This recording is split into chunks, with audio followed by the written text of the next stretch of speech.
Are you ready to go beyond the basics of marketing?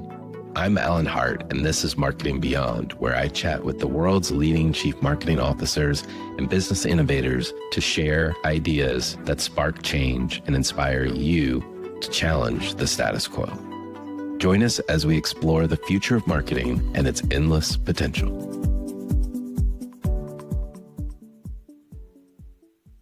The average marketer may not be as in touch with their consumers the way they think they are, or even though we're living in an age where we have more data at our fingertips than ever before. And that's a huge problem. I mean, you're seeing so many brands not growing. Right. And I think part of the problem is that we're very often talking to ourselves, and our ads are reflecting this bubble we live in. Right. And our ads are not reflecting the values, the beliefs, the interests, the passions of the real American consumers. And so we've got to break out of that bubble. That's a lot of what we spent time with this research trying to help marketers too. Today on the show, got Gayle Troberman. She's the executive advisor at iHeartMedia. In this role, she works with all of the iHeartMedia businesses to help them connect with consumers in a much more deep way. Today on the show, we're going to talk about some research that she does, the new American consumer, how it came about, what some of the stats and findings, which are phenomenal, and the disconnect between marketers, these coastal beings, if you will, that are maybe disconnected with the everyday consumer, and how consumers actually feel ignored by the ads that we actually create and the marketing we create for them. So that and much more with Gayle Troberman. Well, Gayle, welcome to the show. Oh, thanks for having me. Yeah, I love it. Well, one thing before we get into the business side of things, I hear you are a very good Muppet fan, or a very excited Muppet fan. I am a huge Muppet fan. I have been. I think I was first generation Sesame Street, so I was like that perfect age when it started airing, and I just got hooked on Muppets. And it's a funny story. My wife and I a lot, we try to remind ourselves how crazy lucky we are, to have the lives we have, the love we have, the friends, the opportunity, the fun things we get to do. And so we created this word, we call it muppalucky. And it's that idea, and we try to say it to each other all the time when we're having a crappy day or things aren't going right, because muppalucky, in my definition of this new word I coined, is when you realize how lucky you are that you kind of want to bounce up and down like a Muppet. Muppets have a way of evoking joy that we all need to remember. So I love that. Hopefully this will be a lovely Muppalucky day for us both. Yes. Yeah, I hope so. I love that, Muppalucky. Well, tell me about your career path. You were most recently CMO at iHeart. You are now in kind of an executive advisor role. But where'd you get your start, and kind of some of the highlights, if you will? Sure. I majored in TV radio communications because I was a huge fan of TV and radio, and that was the only thing on the checklist back in the day that seemed to make sense. And then I realized advertising was kind of fun, and I loved the psychology of it, and I kind of specialized in that in college, went out to become a creative and get a creative director job and stuff, and that looked really fun and cool. And at the time, back in the early agency days, when I was graduating in the late 80s, they made you do entry-level assistant jobs. And so they'd move you around to different departments. And so I ended up getting put in a PR job and getting promoted before I ever moved to another team. And so instead of becoming a creative director, I became a PR person. And I think it was the best place in the world to learn the art of communication, right? When you can pay for the space, you can kind of, maybe it's easier. Right. But when you have to convince other people to tell the story or to let you tell the story, it's a different art, and you have to think a lot harder and be a lot more thoughtful, I think, about the others and the recipients of stories. So PR was a great place to learn my career. And then I ended up at Microsoft. We had pitched some of their business and not won it in the PR world. Went over there, started in PR, and ended up having a series of just incredible jobs with the genius people that were sitting in Redmond. We fought a lot of amazing battles. My last job there, I was a chief creative officer, running advertising, running all our agencies, a job I had no right whatsoever to have. But I got to learn from all the best, like the best of the best people in creative. And, you know, it was just an amazing time. And then years later, I met Bob Pittman. And similarly, I didn't know much about audio. I'd done some, but I didn't know much. And I just thought it was, after talking to him, such an underutilized platform and craft and skill set. And so I got really excited again about the creative potential. And it's another job. I didn't know quite what it would be. You can sort of see the thread. Most of my most important job moves or career changes were all about just stumbling towards great, smart people. And here we are. I love that. I love that. Well, you spent, I think, over 10 years as CMO at iHeart. And, you know, if you look at any of the news, tenure is a big thing. CMO tenure, yeah. No What's, one, yeah. what's your secret? What's your secret? What's my secret? You know, I think most things that matter in life are endurance sports, right? They're going to be good days and bad, and you know, you're going to win and lose some battles internally and externally with the consumers. But you know, for me, you know, it's interesting. We just did a panel here at the Marketing Hall of Fame, and we were talking about like brands and enduring stories. And I think, you know, one of the things, it's career advice and it's brand advice. Like, you have to realize that things don't happen overnight, and you know, you're not going to change the world, and you're not going to change the company, and you're not going to change the brand and the trajectory in a minute. And I think we've all gotten, you know, as life has sped up and technology has sped up life, we've all gotten enamored of this immediacy. Right. And then the adaptability, right? And showing up differently in these different places. And for me, I like big, hard problems, right? Getting marketers to get over their visual bias and really get serious about the power of audio is not easy. Right. And that's the battle I've been fighting for 10 years. And we've made a ton of strides. I think you're seeing audio really have a renaissance again. I think podcasting's made it a little top of mind, but I think people are realizing the reach and the mass reach potential of broadcast radio. And I mean, audio is the most versatile and flexible thing. So creatively, you know, it just doesn't get old. Helping, what I get to do at iHeart is I get to help other people build their brands using our platform. Right. So it's kind of fun. It's not just marketing iHeart, it's marketing iHeart to the marketing community. Right. And so that's just been an incredible ride. And I think we're just seeing more and more brilliant work crossing the airwaves as audio creative. So still room to go. There's still a lot of crappy creative out there. So my work isn't quite done. No, not done yet. But well, you talk about your career and spending time at Microsoft and IPG and iHeart. You've seen a lot of change over that, especially as a marketer. Right? Is there any like enduring truths, if you will, of like what's still relevant today? Oh, sure. You know, the technology changes, the buzzwords change. You're sitting on panels now and, you know, you can take out the word AI and insert the word digital or internet, right? You know, every time a new technology comes along, or podcasting, right? Every time a new platform emerges, marketers think the world has to change. And it really doesn't, right? If you know who your brand is and you know where you want to go find growth, then it's about telling good stories. It's about being relevant to those consumers.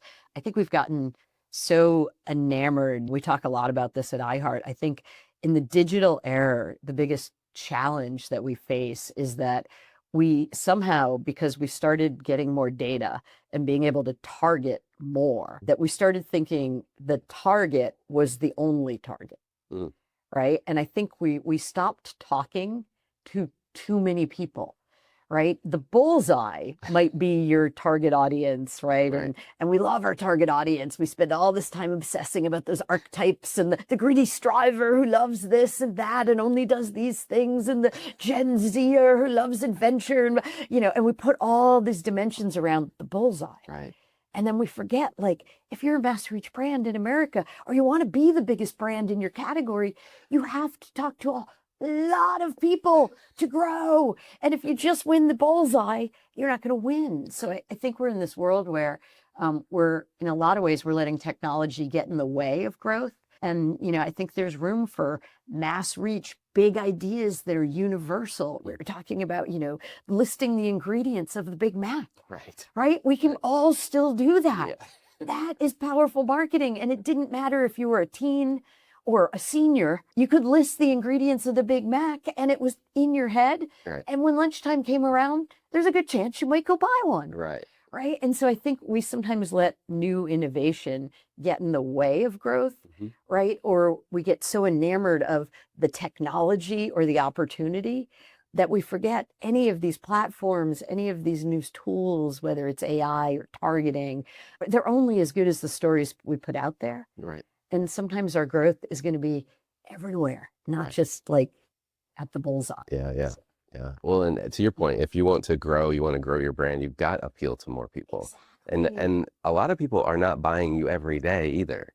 That is it's so true, right? I think I saw a stat once on something like, I think in like a beverage category or carbonated beverages, I think a casual consumer of like a cola buys 2 a year.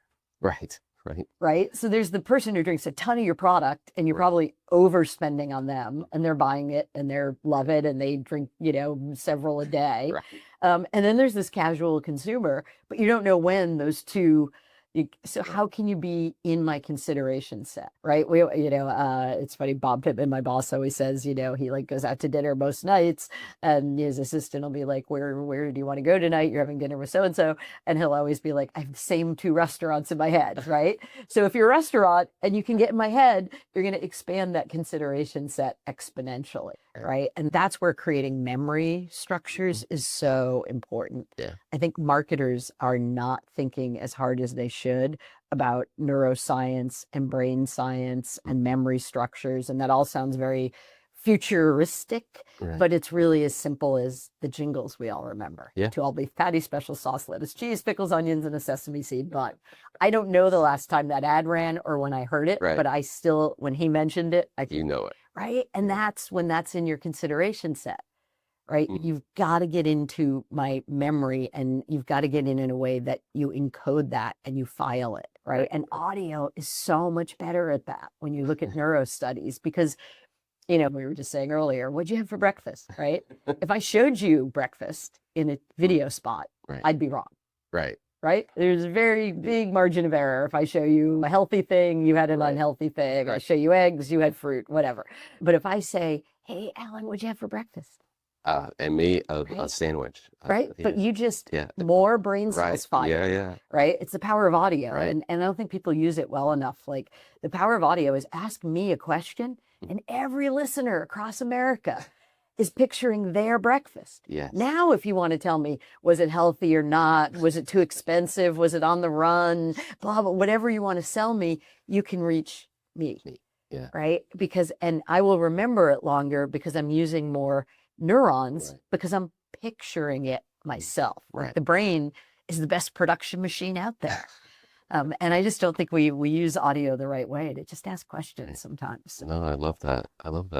Well, I know one of the areas that you're going to stay close to in this new kind of evolved role is your new American consumer research. Yes. And you've done a couple of studies, but I wanted to know how it came about. Like, where did you, it's a great story. We were doing an event at our offices for marketers, and a lot of times we'll bring out some of the more interesting podcasters and let them have a conversation with brands and talk about podcasting and advertising. And Malcolm Gladwell is one of our most genius podcasters with the Pushkin team at iHeart. And he was speaking that night at our event. And we were sitting around before the event and we were talking, and he's like, "You're the CMO." And he's like, can you just answer one question for me? I know my listeners. Why don't the brands want to just jump on the phone, have a quick conversation, and then let me talk about their stuff to my listeners in a way my listeners will find interesting. Right. And I was like, could it be that simple? And Malcolm, being way smarter than I will ever be, he started, hypothesizing on where it breaks down. And, one of his theories was that marketers live in this like world that's very East Coast elite. You know, we live in a bubble. We live in a world that isn't necessarily the same as the people we're trying to talk to. And he had this brilliant idea of what if we actually pointed that out? Like, what is the gap between what marketers think and what real American consumers think? And so that was the impetus of the study. We've done 2 waves of the research. I think, sort of turned it into an annual thing. And the memorable facts from it that get marketers' attention are simple things like the first study, we learned that half of Americans have never heard of an Aperol spritz. Insert gasps, right? Yeah. How is that possible, right? You know, 0% of marketers have never heard of an Aperol spritz. And it goes on and on. What do people find cool and cringy? You know, marketers think pickleball is the coolest thing on the planet. Real people find it kind of cringy. They love hunting and fishing. Real people love lottery tickets. I mean, $1 in a dream, right? Marketers think they're cringy. I'm not sure why. I don't get that one. But, you know, and we went deeper into values and a lot of more meaningful things that really, they start reflecting that the average marketer may not be as in touch with their consumers the way they think they are, even though we're living in an age where we have more data at our fingertips than ever before. And that's a huge problem. I mean, you're seeing so many brands not growing. And I think part of the problem is that we're very often talking to ourselves and our ads are reflecting this bubble we live in, and our ads are not reflecting the values, the beliefs, the interests, the passions of the real American consumers. And so we've got to break out of that bubble. And that's a lot of what we have spent time with this research trying to help marketers do. Right. Well, and I think, I don't want to call anyone out, but there's been some high profile brands that have done exactly that and kind of like missed the mark with their core. Yeah, there have been a lot of fiascos in marketing, right? And, you know, we do live in a cancel culture world where, you know, when you miss, people notice. Right. You know, one of the sort of depressing stats from the last wave of this new American consumer research was 44% of American consumers feel ignored by media and brands. 44%, almost half of our potential customers don't even think we see them. Right. And, you know, it's funny, when I was prepping to present this research with Malcolm the first time we rolled it out, I was sitting in a hotel room in New York and the TV was on in the background without the sound. And I saw 3 ads that all had pickleball in them. And I was like, there it is. That is the problem. We think it's cool and new and next, right? I mean, look at NFTs. When we did this research was the height of NFT marketing, right? And like, you know, 2/3 of consumers had never heard of an NFT. Right. But how much time and energy did we waste trying to be first and cool and new and next, and completely missing the mark and throwing a lot of money away on NFTs? Well, with so many people feeling ignored, like, what do you feel like marketers should be doing to make sure that they are connecting in the right way? Sure. I mean, I think it's getting in touch with real people, getting out of LA and New York. You know, I happen to live most of the year in some real towns in America, in Utah and Rhode Island, Whidbey Island. And, you know, I spend a lot of time outside New York and LA, which I think really helps. Just stay in touch. And then you've got to ask the right questions, and you've got to go to places that make you feel uncomfortable. Like, I think a lot of times, you know, it's the bane of my existence. You know, I'll explain the massive reach of broadcast radio today. Right. 9 out of 10 consumers are listening to broadcast radio. Nielsen data. It's not my data. We're not spinning it. Every month, 9 out of 10 Americans are listening to broadcast radio, right? And we know it. We see it. You know, Ryan Seacrest or Elvis Duran, Charlemagne, they're on air right now while we're talking to 10, 12 million Americans, live and unscripted for 4 hours. Right? And that's why people are listening. Because it's humans talking live and unscripted to me. And they're there whenever I have that time or I need human connection. And marketers just don't believe that that's the amazing opportunity it is, right? We have a conversation about live media and people go, oh yeah, we got to be in sports. Right. Great. You might also want to try broadcast radio. Or, you know, people, like I said, marketers are so attached to our visuals. We agonize about our logo and, you know, how translucent the bubbles are and how the logo spins and that, you know, that end of that spot. But we're missing a huge opportunity with audio, and it's cheaper and it's faster and it's more efficient. It has massive reach. And so, you know, I think that's just like one of those huge opportunities. If you want to get back in touch with real Americans, start doing radio and start doing local radio. Think about what you want to say to people in Boston versus Louisville, Miami, right? Versus Portland, Maine. And show up, like, think about showing up in communities, because people live in real community. Right. And if you can show up and be part of their world and part of their life and acknowledge you're showing up there, you're in their place, their town, you share some values, you can make people, whatever, laugh or inform them or educate them, whatever you want to do, but do it in their language on their terms. Huge opportunity. And I think you'll be shocked by how powerful it is. Yeah. Versus that hyper produced thing that we all get so excited about, our spot.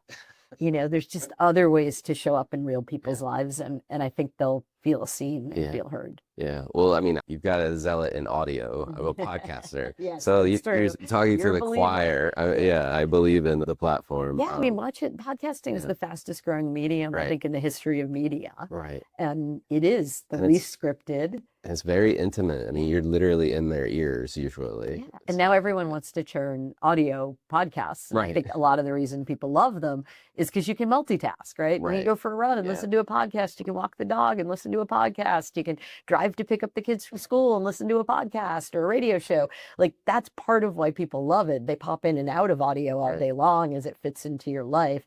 And now I think there's this push, particularly by marketers, less by podcasters, to turn it into video. Because we like video. I know. But I think the reason people are loving podcasting is the power of that audio. And, you know, when you put a camera in front of somebody, this conversation gets less, it gets less real. And we get a little more self-conscious. And, you know, so I think as we evolve, you know, podcasts into video, you have to think about when, where, and why. Right. But first and foremost, I think that live, unscripted human conversation, we're all craving it. We're kind of lonely. No, I agree. I agree. Well, one of the things in the report, I think it may be the most recent one, but maybe I've got that wrong, is this notion of influencers. Yeah. And we think about influencers, but we don't think of, and marketers, I think about influencers very, very differently than the consumer. Who really influences? I mean, think about it, right? Most of us, like, who really influences the purchase decisions that you make? Real people are twice as likely to be influenced by their family and friends, right? And then by their religious community, their church groups, like things like that. Marketers are 3 times as likely to be influenced by fear and fame, and twice as likely to be influenced by fortune. Right. And so you see that reflected back. How many scary pharma ads are, you know, worrying us about things that, you know, things that we didn't know existed and we probably will never have. And and yet there's this huge opportunity to help become, like I said, part of that community. Right. And think about, you know, one of the most powerful influences, if you're a parent in your life, is what your kids think. Oh, yeah. Right. Yeah. But nobody's trying to start that conversation, right? You go to the appliance store to buy a refrigerator, your kids are going to have an opinion about that. Your kids are going to be like, Dad, those jeans are so 10 years ago, right? Like, the people who influence your choice, and you see it reflected back. You drive down a street in the burbs, you're going to see a lot of the same cars, people wearing the same shoes. So breaking into that bubble, someone else's bubble, how do you do that? How do you become part of a community as a brand? And I think if you unlock that, you'll start seeing incredible growth and incredible loyalty. You know, in that study, we also saw around influence, 75% of people are willing to pay more in this economy for a brand that shares their values.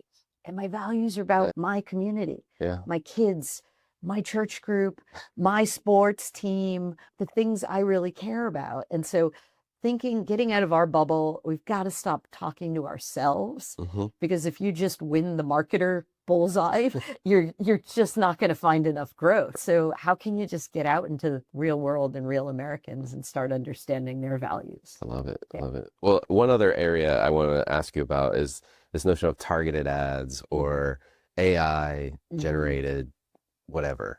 Topic of the week, year. And how do we, it seems like there's a creepy factor to it for people. How do we think about that? And how do we think about, you know, we need some of the efficiencies that we gain from those things, but how do we think about doing it the right way? Yeah, I mean, as consumers, right? Put on your consumer hat. Haven't we all been creeped out by some ad that's followed us around and you're like, what? I always say a friend of mine showed up and hadn't told people she was pregnant and showed up at a dinner party at my house with an organic, non-alcoholic hemp gin, right? And I will never buy that. I will never drink that.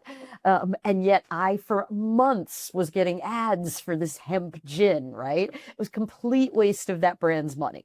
Right. Because they had some data point, I guess, about my phone or her phone or, Right.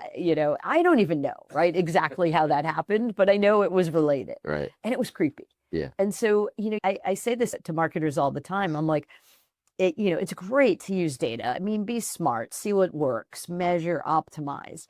AI is an incredible tool, right? To use it to version, right? We use it at iHeart. So, Right. a lot of our talent don't have to waste time, repeating, listen to On Air with Ryan Seacrest at Kiss FM Boston, Kiss FM LA, et cetera. There's lots of efficient ways, taking your video and cutting it into a lot of different sizes and shapes. Taking things cross-platform, right? Turning audio into video or vice versa, adapting it for different platform media contexts, right? Is your spot running in the morning, in the evening, on a hip hop station, it should sound like hip hop. On a pop station, it should sound like pop, right? Yeah. There's a million amazing uses for this AI tool, but I think if we let it go unleashed, like I tell people all the time, like, don't just look at your ad in isolation. Have people show you what it's going to look like when it shows up on my phone or in my feed or, right? Like, look at the context and go, ooh, I wouldn't say that way if I were in your feed, right? That's mine. Yeah. So, I didn't invite you into this little personal space with me and my friends, right? So maybe you take a different tone there. And so, I think it's thinking about AI as a tool, not the tool. Right. Right. And then really being responsible as a human. I think marketers have to take responsibility for the messages we put out there. And as marketing's gotten so fragmented, I mean, how many messages are you putting out there? Maybe that is part of the problem. Maybe it is too many if you don't have time to actually listen to them all or watch them all, or put them all up in one room and decide which ones really deserve to see the light of day, right? I think we might all do a little less, a little more responsibly, and we'd get a little better result. Yeah, no, it's good advice. Very good advice.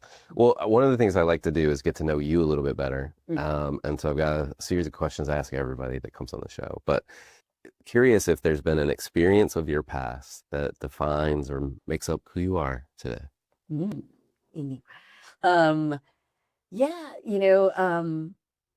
I think we were talking about it in sort of the career growth and kind of stumbling towards amazing humans. So, in my career and in my life, I've always just like followed humans, right? You meet an amazing human, you stay in touch. I don't know if we're going to do business together, if it's ever going to matter, but for me, it's this human first, work second, outcome second. And, I sort of grew up with that as a huge principle, of getting to know people and then finding your way to amazing, great outcomes. And that served me really well in life and in work. Yeah. I have younger professionals ask me all the time, it relates to what you said. How do you build your network? And I said, well, it starts one person at a time. Exactly. It's like, hey, let's have a drink, let's go get a coffee. And I think the generation trying to network with all the tools they have at their disposal, we didn't have a lot, we were the generation, our parents sent us out with like 25 cents and a key and be home at 5. And, and where you went and what you did. We have so much, imposter syndrome and people trying to prove their value versus just enjoying. I've had the luxury of so many amazing people in this industry I've gotten to meet and work with and work around, but all the best, most memorable, insightful moments, those didn't happen at the table in the formal conversation, right? They happened in transit, in between things. And when you open yourself up and you stop trying to network and you start actually looking people in the eye and having a conversation, And also, I think the best ideas, particularly for marketers, they're going to come from your barista Mm-hmm. or your hairstylist Right. or Right. the person behind you in the grocery line. They're not necessarily going to come from the most esteemed marketer that you go see on a panel and then you wait in line to go ask one question of, right? You're probably not going to get genius there, but there's genius out there everywhere if you just talk to humans. Yeah. No. So that's always been advice I follow. That's good advice. Well, what if you were starting this all over again? What advice would you give your younger self as well? Ooh, probably a little more patience and empathy. Mm. I grew up in my career at Microsoft and it was amazing. I mean, everyone was so smart and so passionate about everything. And so it was a very aggressive culture. Right. It was a fast-paced culture and you had to think fast and move fast and defend your ideas. And, I think I've learned as I've gotten a little older and I've had a little more experience in the world. And, I think sometimes we have to it's not always going to be the best defended idea and we don't have to attack everything. And sometimes I think we just need to show up, whether it's in work and life, with more empathy Right. and a little more time. Yeah. It's something I'm still wrestling with, which is just how to pause, which is, letting ideas happen, letting other people have some, space to figure it out, some Yeah. time. Yep. Maybe even, I hate the phrase making space. I think we need to make time. Right. I think we're not making enough time for the work, for the humans. Mm-hmm. And that's where the most fun happens and the most creativity happens is when we make a little more time and things can bubble up. That's lovely. Well, if you, is there anything like you think marketers should be learning more about, or maybe something that you're trying to learn more about yourself right now? Sure. We talked about AI, and I think AI is just, sort of maybe the tip of the spear of, new and next. But Right. I think how to balance the new stuff with the classics. Mm. The classics have been around for a reason. The big platforms, the mass media, and it's not an either or.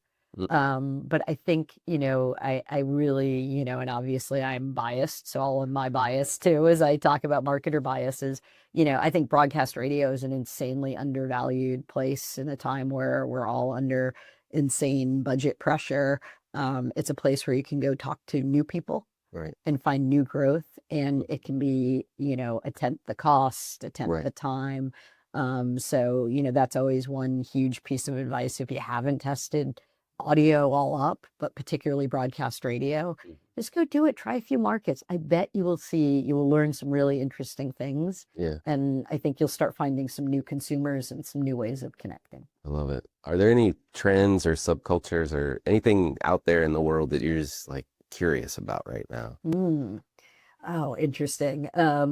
I love all the, the trends and sort of following them, what's old is new. One of the things I thought was fascinating in social that was popping up was this, sort of young people using the term propaganda and pushing back against what they think is propaganda. And I love it. I mean, I love seeing people taking a strong position, whether it's for or against things. Right. But I love, and there's silly things, and it's yoga pants to political topics. But I love sort of the trends of the day, and I think I think those are the huge opportunities, right? To take why is that happening? Why are young people feeling like things are propaganda? Maybe Right. because we're pushing out too many messages that are irrelevant, or too many ideas that aren't resonating with them. So again, it takes me back to maybe a little less, a little more responsibly, with a little more patience. Okay. I love it. Well, last question for you. What do you think is the largest opportunity or threat facing marketers today? I think one of the biggest challenges for marketers today is the speed of marketing. Things have sped up, so many companies live quarter to quarter, results over all else. And so I think we've created a lot of defense mechanisms.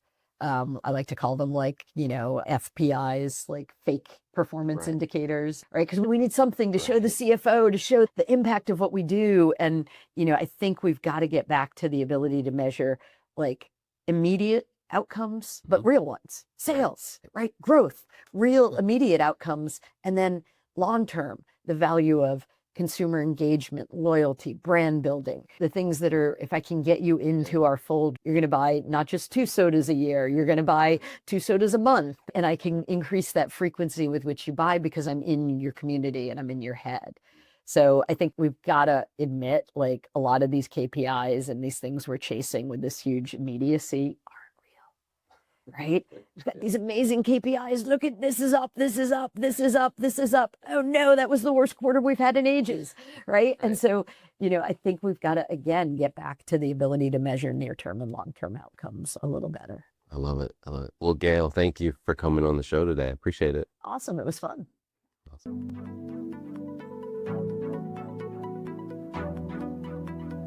Hi, it's Alan again. Marketing Beyond is a Deloitte digital podcast. It's created and hosted by me, Alan Hart, and produced by Sam Robertson. We have even more cutting-edge marketing insights headed your way. Be sure to subscribe to our channel to stay up to date with our latest episodes. I love hearing from listeners. Share your thoughts about the episode, the topic covered, or the show by commenting on this video or emailing me at marketingbeyond@deloitte.com. If you're interested in more conversations with industry visionaries, we invite you to explore other Deloitte Digital podcasts at deloittedigital.com/us/podcast. There you'll find the Marketing Beyond webpage with complete show notes and links to what we discussed in the episode today. I'm Alan Hart, and this is Marketing Beyond.